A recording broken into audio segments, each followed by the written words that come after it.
Salam alaikum wa rahmatullahi ta'ala wa barakatuh. Bonjour tout le monde. J'espère que vous allez bien. Alors, je vous invite à exprimer ces actions. Qu'est-ce qu'ils font? Alors, on va dire à l'infinitif. Faire du sport. Faire un sport. Faire un sport. Très bien. Faire un sport.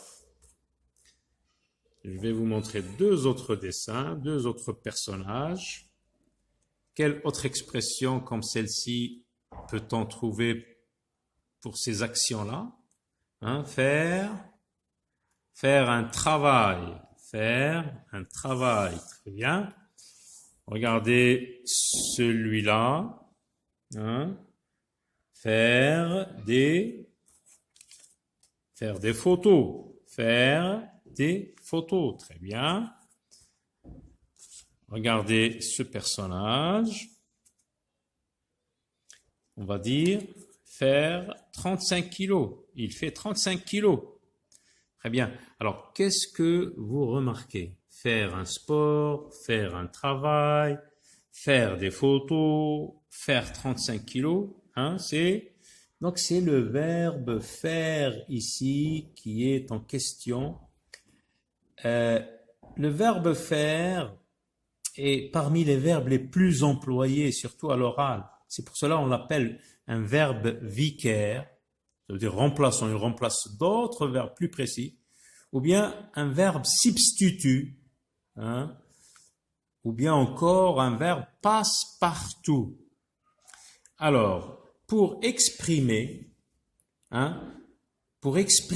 avec plus de précision les actions que nous avons ici, nous devons connaître quelques-uns de ces synonymes, parce que ces synonymes nous permettent de s'exprimer avec plus de précision. Là, ce n'est pas précis, faire un sport. Alors, quel est le verbe qu'on peut mettre à la place de faire pour être plus précis, pour exprimer l'idée avec plus de précision? Parce que normalement, il faut les éviter, surtout à l'écrit.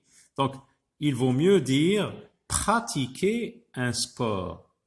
Pratiquer un sport. Alors, faire un travail.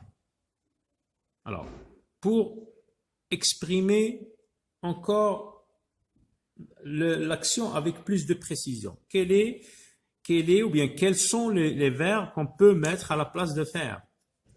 Quel synonyme peut-on remplacer, avec lequel on peut remplacer le verbe faire ici, c'est les verbes effectuer ou bien exécuter. Effectuer un travail ou bien exécuter un travail. Faire des photos, c'est mieux de dire prendre des photos. Très bien. Faire 35 kilos ou bien pour exprimer l'action avec plus de précision, donc c'est mieux de dire peser 35 kilos. Il pèse 35 kilos.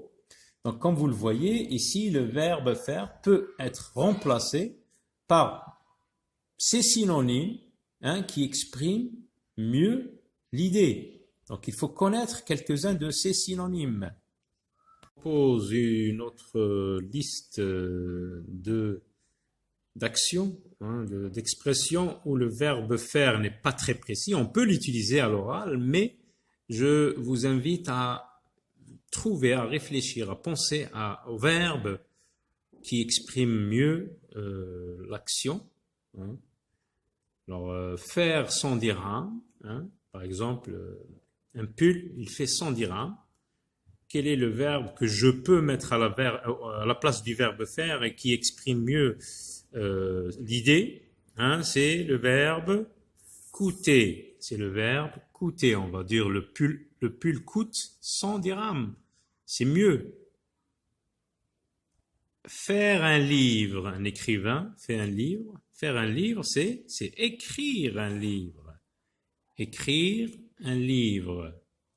Faire son devoir, quel est le verbe qui exprime mieux encore cette action? On peut dire faire son devoir, mais si l'on veut être plus précis, Il faut essayer de les éviter, surtout à l'écrit, et les remplacer par le verbe le plus précis. Donc, il faut connaître un peu connaître quelques-uns de ces synonymes, les synonymes du verbe faire. Faire son devoir, c'est mieux accomplir son devoir. Accomplir son devoir. Faire un gâteau. Hein. Faire un gâteau, c'est mieux de dire préparer un gâteau. Préparer un gâteau. Faire un château, faire une maison, construire une maison. Construire une maison. Un artiste, par exemple, fait un tableau, c'est mieux de dire peindre un tableau. Peint. L'artiste peint le tableau. Le verbe peindre. Très bien. Au revoir. À très bientôt.